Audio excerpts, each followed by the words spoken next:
உங்களுக்கு மேரேஜ் ஆகி 11 இயர்ஸ் ஆகுது. இந்த 11 வருஷத்துல இந்த வருஷம் தான் ஸ்பெஷலா இப்படி பர்த்டேக்குன்னு வந்து எனக்கு கிஃப்ட் வந்து பண்ணாங்க. ஸோ நேத்து வந்து என்னோட பர்த்டே. அதுக்கு வந்து இந்த சில்வர் ரிங் வந்து பிரசன்ட் பண்ணாங்க. எனக்கு ரொம்ப ரொம்ப ஹாப்பி. எப்பயுமே வருஷம் வருஷம் நமக்கு அல்வா மட்டும் தான் குடுப்பாரு. இடையில ஒரு வருஷம் மட்டும் சக்கரை தண்ணிய வந்து கரைச்சிட்டு குழந்தைங்களுக்கு சக்கரை தண்ணி தொட்டு வைப்பாங்கல்ல பிறந்த குழந்தைக்கு. அந்த மாரி எழுப்பி வந்து குடுத்துருக்காங்க. இந்த வருஷம் ஒண்ணுமே வந்து செய்யல. கேட்கவும் செய்துட்டேன். ஒரு அல்வா கூட குடுக்கல அப்படின்னு கேட்கவும் செஞ்சுட்டேன். அப்புறம் நேத்து மதியானம் என்ன பண்ணாங்க, போய் பீரோ திறந்து பாருன்னு சொன்னா ஒரு பர்ஸ் இருந்துச்சு. அதுல வந்து 3 சில்வர் ரிங் வந்து இருந்துச்சு. இதில் ஏதாவது ஒன்று எடுத்துக்கோ அப்படிங்கவும் எனக்கு கையிலேயே பிடிக்க முடியல. அவ்வளோ ஒரு ஹாப்பி.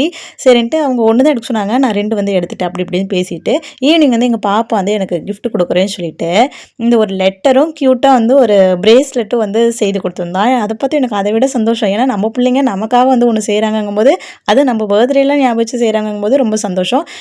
மேக்ஸிமம் நாங்கள் பர்த்டேலாம் செலிப்ரேட் பண்ண மாட்டோம். ஆனால் இந்த வருஷம் கேட்காமலே எல்லாம் வந்து கிடச்சிருச்சு. அது எல்லாம் அப்படியே செய்யலை. இந்த கடைசி குட்டி மட்டும் பாருங்களேன்.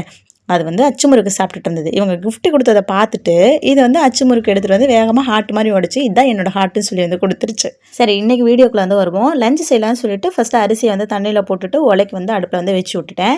மதியானம் லஞ்சுக்கு அதாவது குழம்புக்கு வந்து என்ன பண்ணுறதுன்னு யோசிக்கும் போது வீட்டில் காயெல்லாம் இல்லை. சரி, எங்கள் அம்மா சொன்னாங்க கீரை வந்து பறிச்சுக்கலாம், பருப்பு போட்டு கடைஞ்சிக்கலாம்னு சொன்னாங்களா. அதனால் சிறுபருப்பு கொஞ்சமாக தண்ணி ஊற்றி கழுவிட்டு கொஞ்சம் மஞ்சத்தூள், சீரகம், அப்புறமேட்டுக்கு 4 பல் பூண்டு, ஒரு 4 தக்காளி வந்து போடலான்னு சொல்லிட்டு எடுத்தேன். தக்காளி எப்பயுமே வந்து ஃப்ரிட்ஜில் தான் வெளியில் தான் வந்து வைக்குவேன். இந்த பழம் வந்து ரொம்ப குட்டியாக இருந்துச்சு, சீக்கிரமாக கெட்டு போயிடும். அதனால் வந்து ஃப்ரிட்ஜில் வந்து வச்சுட்டேன். இதில் வந்து கட் பண்ணி போட்டு ஒரே ஒரு பெரிய வெங்காயத்தை அரிஞ்சு போட்டு கொஞ்சமாக மிளகாத்தூள் போட்டு குக்கர் மூடி ஒரு விசில் வந்து விட்டால் வந்து போதும். பருப்பு வந்து வேகமாக வந்துடும். இது செய்யறதுக்குள்ளேயே தண்ணி கொதிச்சிருச்சு. அரிசியும் வந்து கழுவி வந்து போட்டாச்சு. கீரையும் எங்கள் அம்மா வந்து பறிச்சுட்டு கழுவி வச்சுட்டாங்க. அதை அரிஞ்சு வந்து கொடுத்துட்டாங்க. சரி, நான் தாளிச்சு விட்றது மட்டும் தான். கொஞ்சமாக வந்து எண்ணெய் ஊற்றிட்டு கடுகு கருவேப்பிலை இல்லை, வரமிளகாய் போட்டுட்டு ஒரு வெங்காயம் போட்டு நல்லா செவந்ததுக்கு அப்புறமேட்டுக்கு நம்ம கட் பண்ணி வச்சிருக்க கீரையை வந்து நல்லா வந்து வதக்கி விட்டுலாம். இது வந்து பசலி கீரை.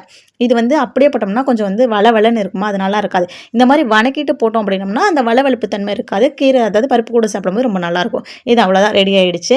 எங்கள் பாப்பா எனக்கு சொல்லிடுச்சு, டெய்லி நீங்கள் தோசை ஊற்றி தரீங்க. நான் எனக்கு ஒரே அவமானமாக போச்சு. சரி, உனக்கு பணியாரம் ஊற்றி தரேன்னு சொல்லிட்டு அவசரமாக வந்து பணியாரம் வந்து ஊற்றிக்கிட்டு இருந்தேன். இது பணியாரத்தை மூடி வச்சுட்டா வேகமாக வந்து வேலையாயிரும். இந்த பிள்ளைங்களுக்கு லஞ்ச் பேக் பண்ணுறது செய்கிறது கூட பெரிய விஷயம் கிடையாதுங்க. இந்த மாதிரி ஹெல்த்தியாக என்றைக்காவது கீரையெல்லாம் வந்து கொடுக்கணும்னா நான் ஏதோ திருட்டு வேலை பண்ணுற மாதிரி திருட்டுத்தனமாக அதுங்களுக்கு தெரியாமல் வந்து பாக்ஸில் போட்டு வைக்கிற மாதிரி இருக்குது. ஏன்னா பார்த்துச்சிங்கன்னா அது வேணும்னு ஒரே பிடிவாதம் பண்ணுதுங்க. அதனால் மறைச்சு வந்து செஞ்சுக்கிட்டு இருந்தது. தொட்டுக்கு செய்யவே வந்து மறந்துட்டேன். அப்புறம் கடன்னு ஒரு 3 முட்டை எடுத்து இப்படி அடிக்கலாம்னு அடித்தா மஞ்சத்தூள்லாம் பறந்து வெளியில் வேற வந்துருச்சு.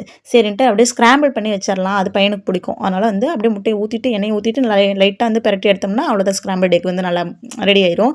இது எங்கள் பாப்பாவுக்கு பிடிக்காது. அதனால் அதுக்கு தெரியாமல் மறைச்சி இதை பேக் பண்ணிவிட்டு அதெல்லாம் பேக் பண்ணி வச்சுட்டு ஸ்நாக்ஸ்க்கு வந்து அச்சு முறுக்கு இருந்துச்சா அதுவே வந்து வச்சுக்கிறேன்னு வந்து சொல்லிட்டாங்க. இந்த பிள்ளைங்களுக்கு தெரியாமல் லஞ்ச் பாக்ஸ் பேக் பண்ணுறது பெரிய கஷ்டமாக இருக்குது. உங்களுக்கு எப்படி சொல்லிட்டு மறக்காம கமெண்ட் பண்ணுங்கள். வீடியோ பிடிச்சா லைக் பண்ணுங்கள், ஷேர் பண்ணுங்கள்.